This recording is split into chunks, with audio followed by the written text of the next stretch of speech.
પેટલાદના station road પર water ATM શોભાના ગાંઠિયા સમાન, લાખોનો ખર્ચ, જનતાને ટીપું પણ નહીં. પેટલાદના સ્ટેશન રોડ પર નગરપાલિકા દ્વારા મુસાફરો, રાહદારીઓ અને સ્થાનિક લોકોની સુવિધા માટે આરઓપીના પાણીની સુવિધા સાથેનું વોટર એટીએમ મશીન સ્થાપવામાં આવ્યું છે.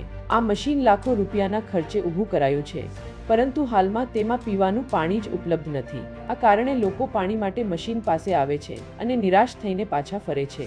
જે યોજના લોકોની તરસ छिपाવવા અને પીવાના શુદ્ધ પાણીની જરૂરિયાત પૂરી કરવાના ઉમદા હેતુથી શરૂ કરવામાં આવી હતી, તે આજે માત્ર શોભાના ગાંઠિયા સમાન બની ગઈ છે.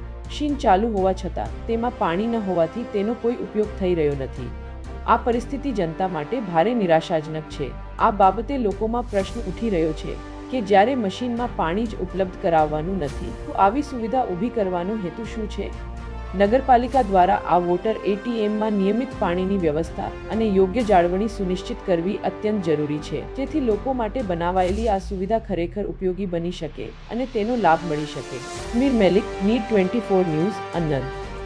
પૂરા સમાચાર જોવા માટે નીડ 24 ન્યૂઝને સબસ્ક્રાઇબ કરો.